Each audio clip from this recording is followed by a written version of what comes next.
Robin Williams, and pretty much all of this is taken from this biography, which is by Dave Itzkoff. So, Robin Williams, he spent his early childhood in Bloomfield Hills, which is a wealthy northern suburb of Detroit, because his father was a successful automotive industry exec.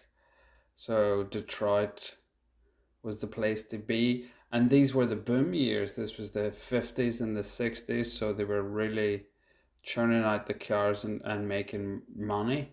Let's have a look at Bloomfield Hills. And it's so you have these waspy mansions and the rolling lawns, beautiful mature trees. But there's also something about maybe isolated about it or lonely, or maybe that's projection. I can imagine a lot of lonely housewives, rattling around these big houses, and I imagine the cocktail hour would have started quite early. So there are many repeated stories about Robin's father and mother being away on business. His mother would accompany the father sometimes because she didn't trust him on his own. A kid get up to no good. And then Robin would be left in the big house, basically with the hired help, with the servants, and he would just play in the attic with his toy soldiers. And his that was his life. His life revolved around that. He says himself that he had thousands of toy soldiers and a whole Panther division, 150 tanks. So he would play out these huge battles and scenes and stories. So this is a quote from the book. His father, Rob, was a fastidious, plain-spoken and practical Midwesterner, a war hero who believed in the value of a hard day's work. His mother, Laurie, was in many ways her husband's opposite. She was light-hearted, fanciful and free-spirited. She was a southerner, and she was adoring of Robin and attentive to him. But with her frivolity came unpredictability, and her affirmation, which was just as vital to Robin, could prove to be just as hard to come by.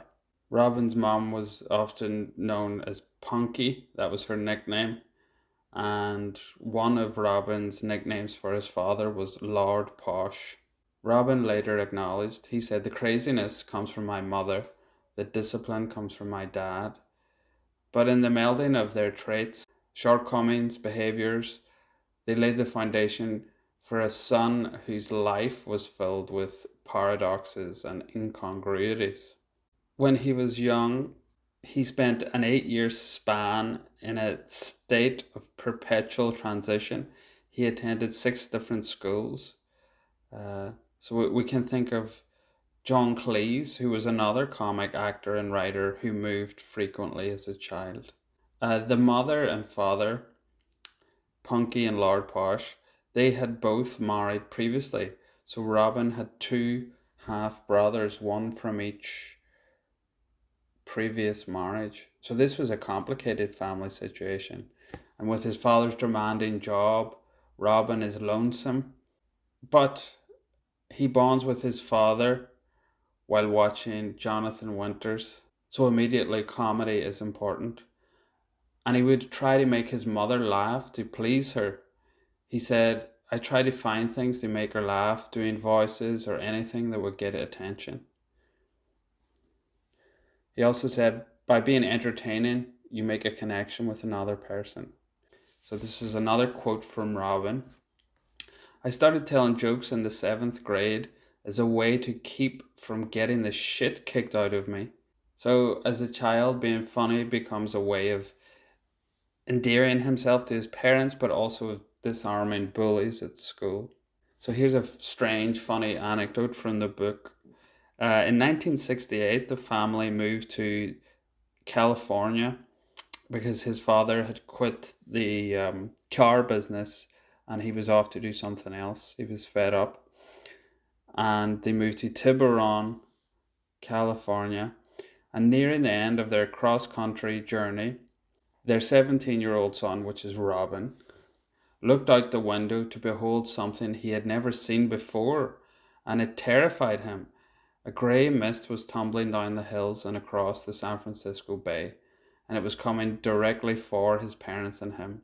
It was only fog, but to his inexperienced eyes, Robin was certain it was poison gas.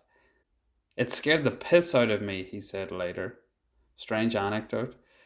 Do they not have fog in Michigan? Or maybe it's because the geography there in San Francisco is so particular and the fog they have is so epic. So the transition from a comfortably conservative Midwest upbringing to this calm coastal haven.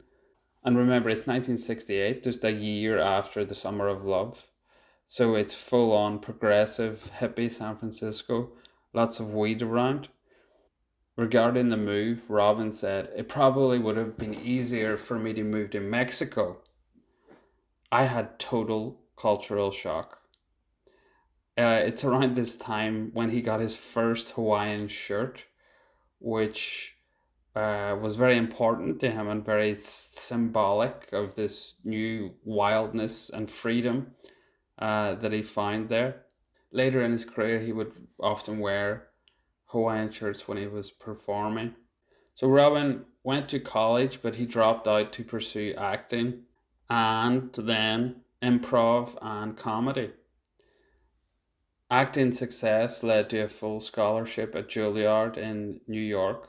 Regarding his experiences at Juilliard, being taught by actor John Houseman, Robin recalled Houseman gave a speech one day in which he said, "The theatre needs you.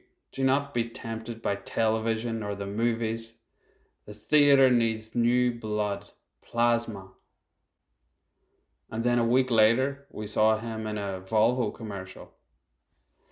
So funny asides like this in the book are great. So there are lots of formative training and experience at Juilliard. He met Christopher Reeves at Juilliard and established a strong, lifelong friendship with him. But he leaves Juilliard at some point before completing his training. And he starts doing improv, doing comedy.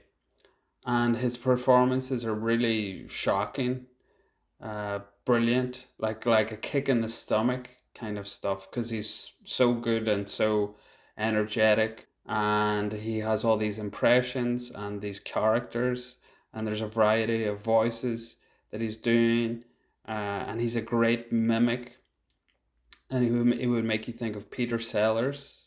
And then there are your friends who smoke marijuana going, "God, man, alcohol's a crutch."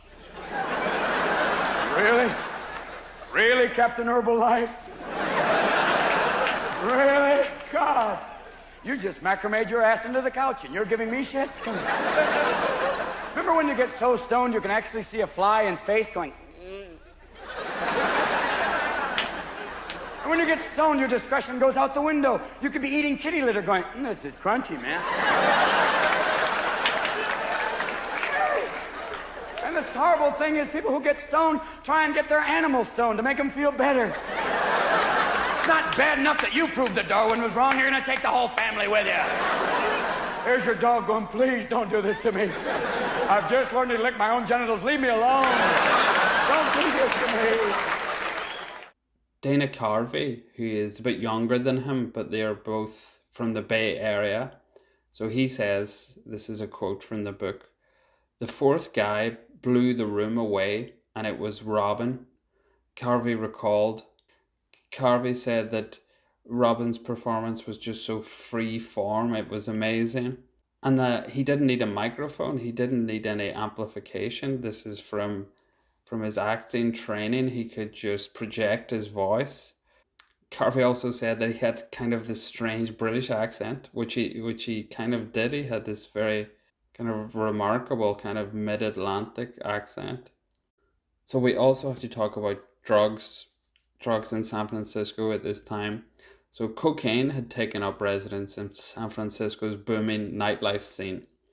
And it was not at this time this would have been the early 70s. It was not yet stigmatized like the psychedelics and marijuana with which the city had already gratified itself. You could turn on a faucet and cocaine would come out, said Stephen Pearl, a fellow comic and friend of Robin's.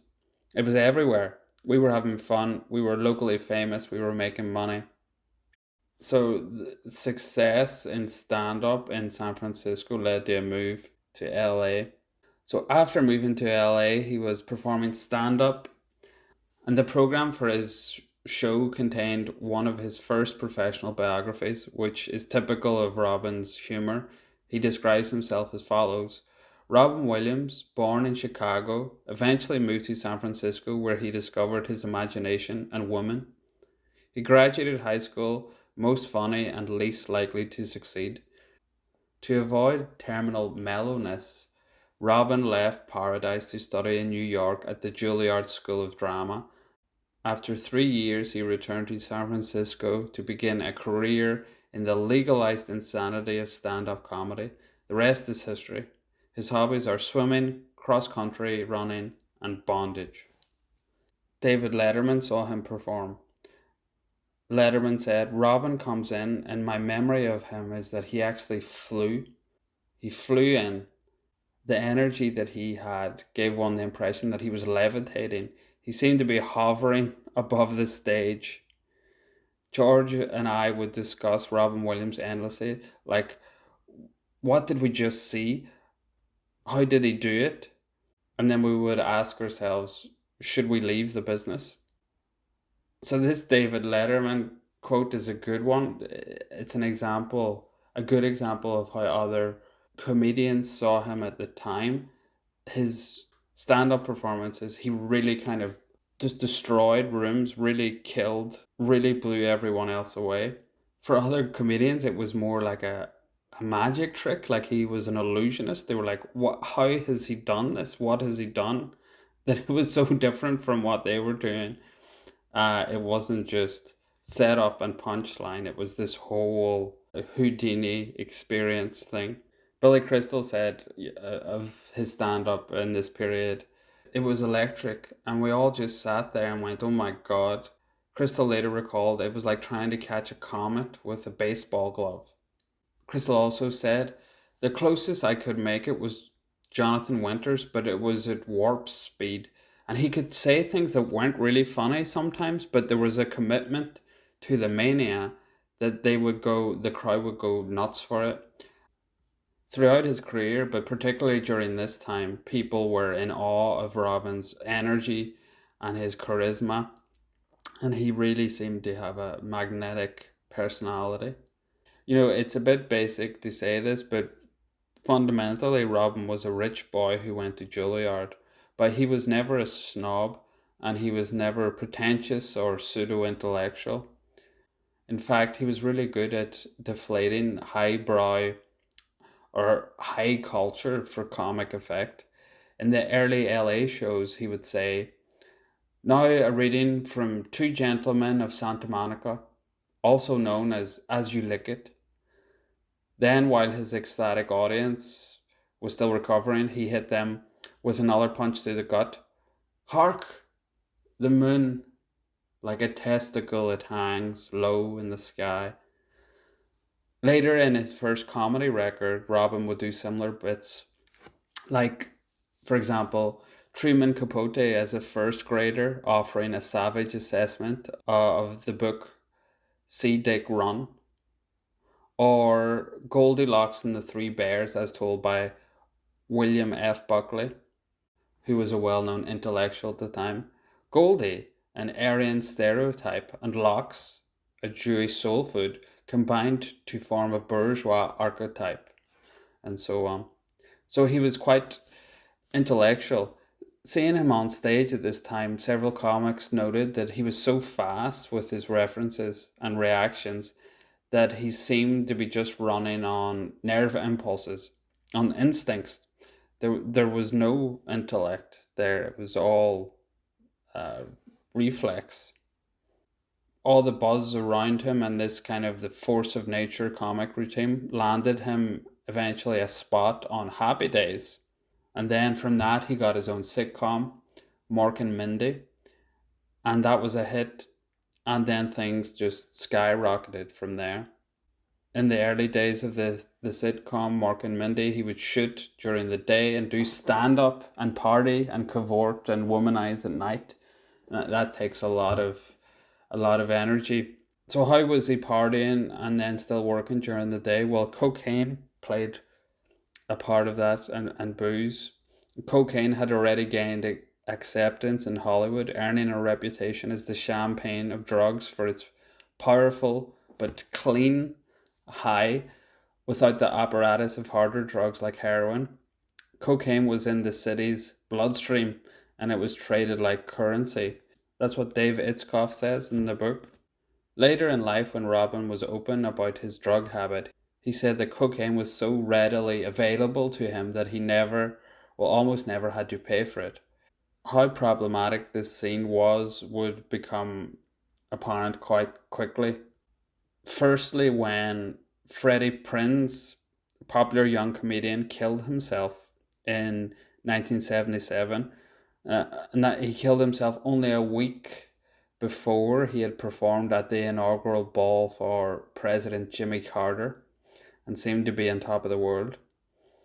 But within the stand up scene, it was known that Freddie Prinze had been keeping himself steady by taking Quaaludes and then perking himself up with cocaine. Prinze suffered from depression and had recently learned that his wife had filed for divorce. But in spite of that death, it didn't put Robin off too much.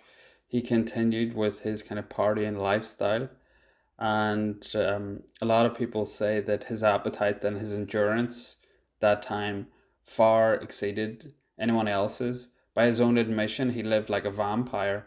So he had the sitcom and then drinks and would do a comedy gig and then coke and then no sleep and then it really wasn't until the death of John Belushi that Robin kind of wised up to this, because he saw Belushi the night that he died, and so that death then really kind of scared him straight. Regarding the death of John Belushi, or just after, he said, "Look at you, you little frail motherfucker, you're small change, Jack." Of that time, he said, "You don't get much lower than that in terms of how you felt, so it was time to change." And he moved away from Los Angeles and gave up the booze and the drugs. But he continued to do his stand up, and he was always kind of bringing the theater, the theatrical sense into his stand up with his Shakespearean actor character. And he did plays on and off. He did Waiting for Godot with Steve Martin in 1988. Terry Gilliam, who directed Robin in The Fisher King, Gilliam said, "He's a comic and all comics want to be Hamlet. They want to show you that they're not just a clown. They want to show you how much pain they went through in their lives." Later in the 1980s, Robin went on to have a movie career, but in his movies, it was sometimes difficult to strike a balance between his manic energy, his improvisations, his actorly earnestness and depth. He didn't quite manage that for a while, but then he cracked it with Good Morning Vietnam, which was huge. In the 90s, then he had other huge hits like Aladdin or Mrs. Doubtfire. But Robin's insecurities about his comic talents seemed to have ran quite deep. He saw a therapist, but he continued to fear that his position in the comedy world would be taken. The comedy was a zero-sum game, and that, for example, someone like Eddie Murphy or Jim Carrey were going to make him irrelevant overnight. It's hard to say where these insecurities come from.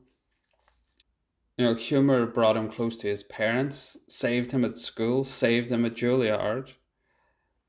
He maybe thought he would be nothing without his comedy. And there's also a fear of younger people coming up, but that's common in any profession, but it's particularly the case in the entertainment and industry, which is so youth oriented, particularly in Robin's time in the 80s and 90s. So maybe seeing younger, better looking, taller people was difficult for him.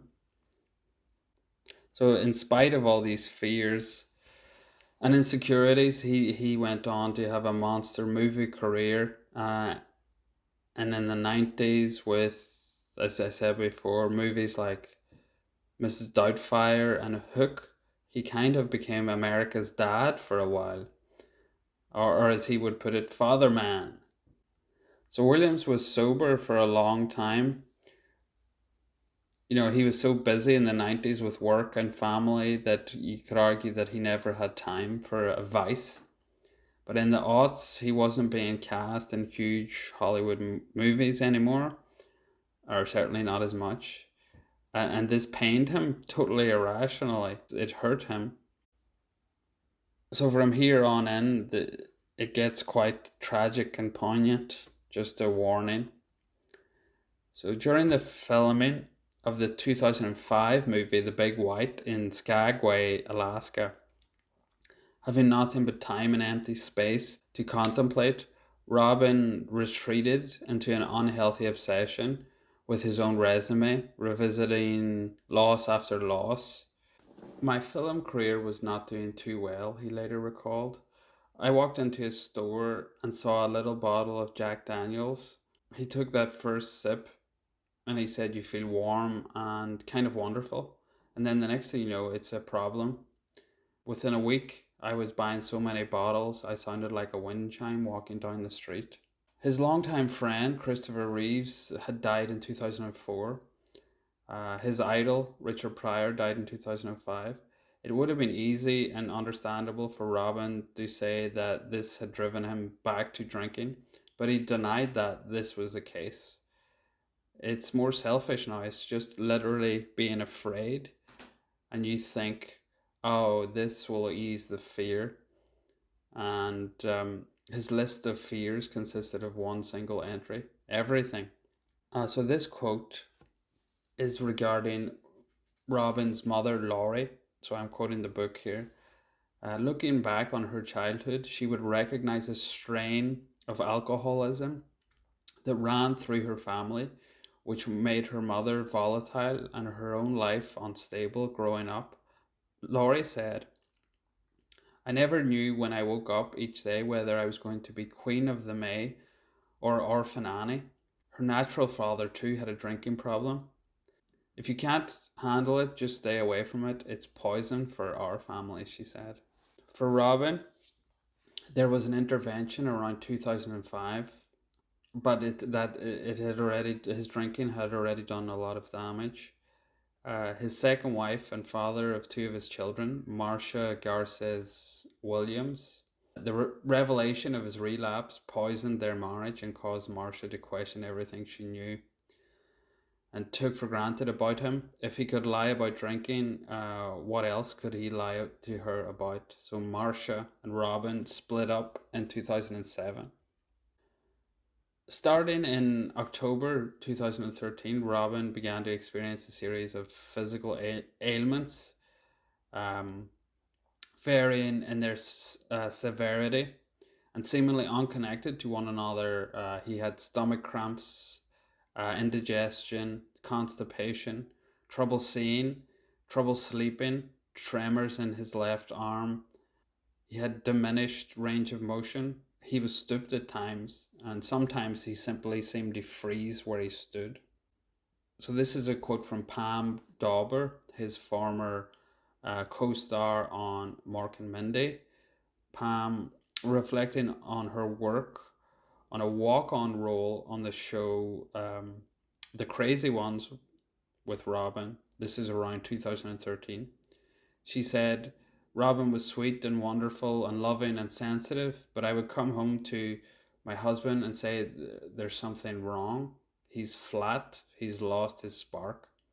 I don't know what it is." Dauber also drew the conclusion that Robin was experiencing serious health problems, but she wasn't comfortable broaching the subject with him.